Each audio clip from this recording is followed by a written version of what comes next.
Hi everyone. This is a little video about my relapse and how I got better, because someone wants to know about what happened with that, because I was good for about 3 years or so and then just flurbed.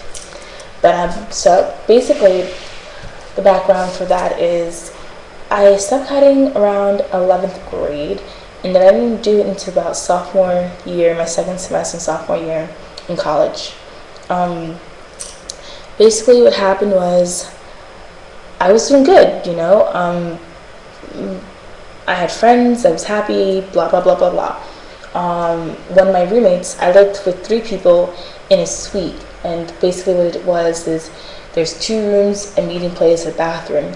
My roommate who was in my room, she moved to London for a semester, so I had the whole room to myself, and I loved it. I loved being by myself, but a downfall with being by myself is I get really, I don't want to say lonely, but I get into this kind of state of mind where I'm alone with my illness, really. So that's kind of what happened. At that time, I was friends with this really good girl. I'm still friends with her now, but she's really pretty.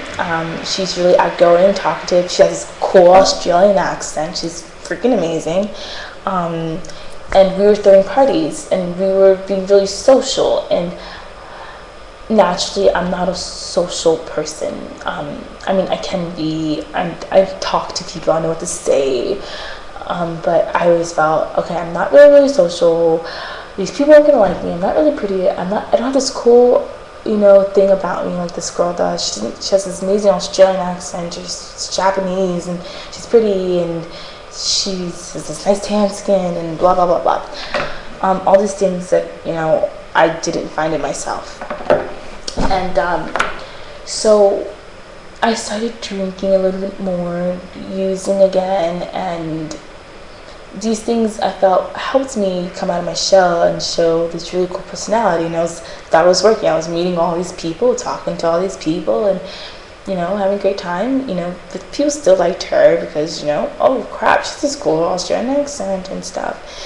I don't mean to sound like bitter or resentful. I love her to death. She's amazing, and I can understand why people love her, because she's cool.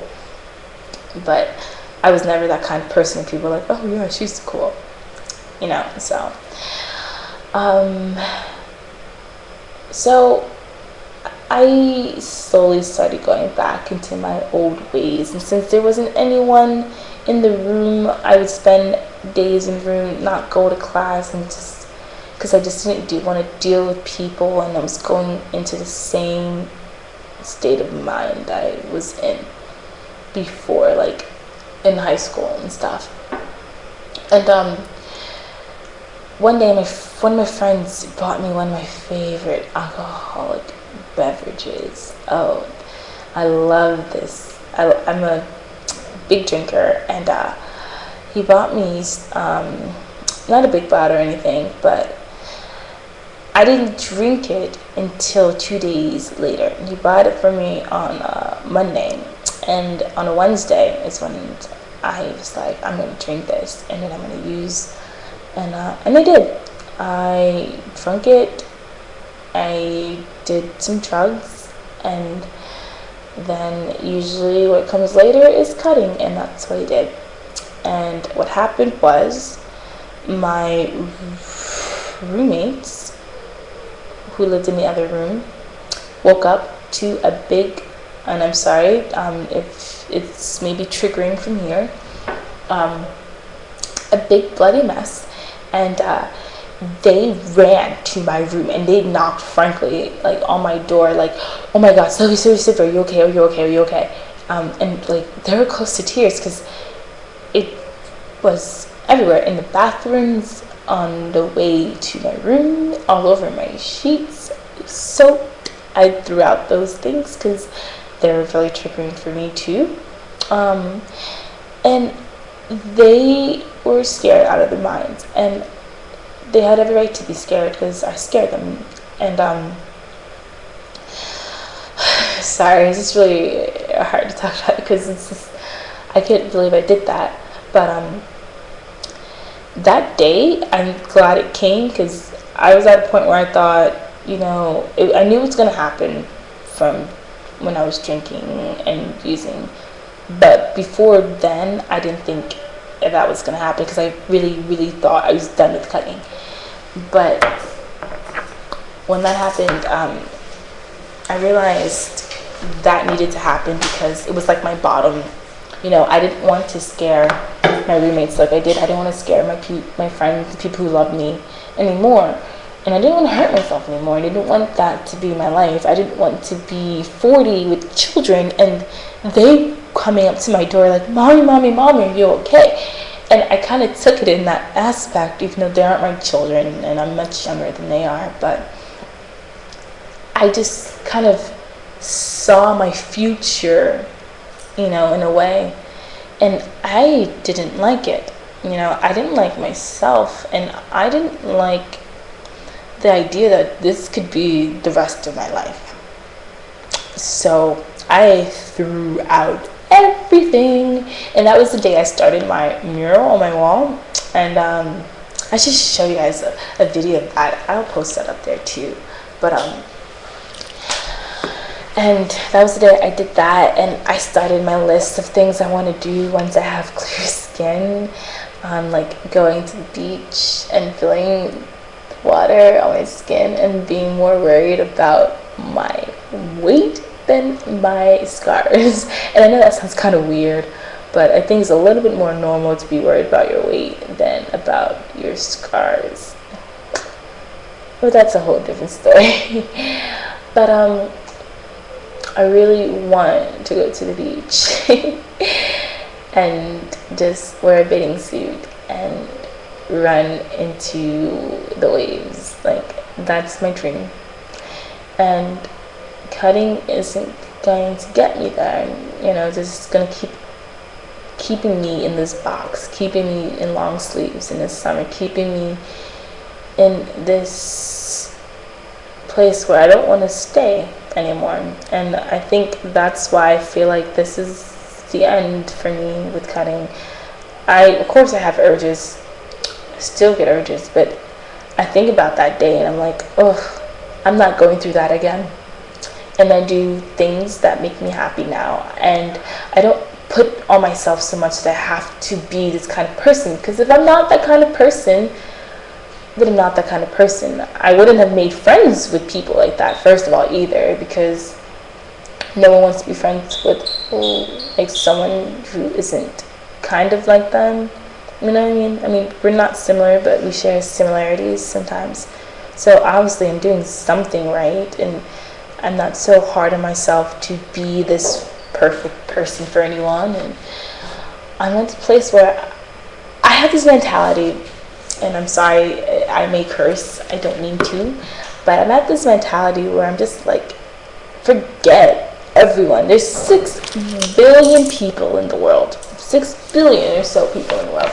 I can't make everyone happy, and I can't be perfect for everyone, and I can't satisfy everyone. I just can't. It's physically impossible. There's going to be people who don't like me.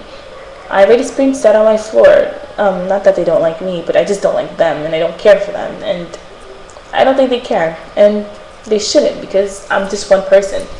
I have a mentality with other people. Like, I don't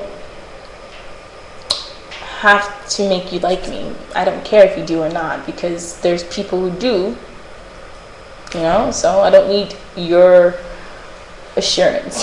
So I kind of have that mentality. But for people who are, experiencing long terms of recovery, kudos. And I'm not saying it's going to happen to you, but on my how to stop cutting video, those are my personal things that helped me, and maybe they may not help you, but for me it helped me, and that's how I abstain from not cutting. And I do things for me now, and I don't want to sound selfish, but I wasn't before. I was doing things to appease other people, but at this point, I just do things that make me happy, like watching really funny videos and singing more and playing piano more and drawing more. And I'm not a person who likes to go partying all the time. I'm just not realizing that. Like this month, I haven't really partied, and I'm okay with that. Like my roommates are like, "Oh, I'm going out," and they think it's kind of weird that I don't go out. But I feel past that stage. Like I'm happy doing homework. Can you believe that? Like I was reading my chem book the other day, and I was like, I don't know why, but I'm so happy right now. And I just think simple things make me happy like that, and so I do them. But I'm all about doing things for me and being happy and satisfied and realizing I can't make everyone happy. But this video is going long enough, so my tip is do things that make you happy. Do things for you. Do things that make you smile. Make a list of simple things.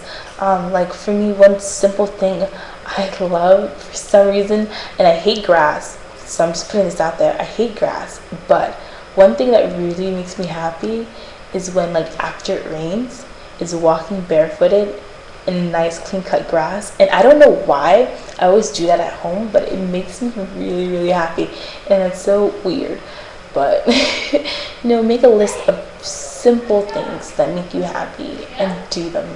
And I say simple because if it was some elaborate thing like going to Australia and surfing with dolphins, that's kind of like, well, the likelihood of that happening, I'm not saying it won't, it can, but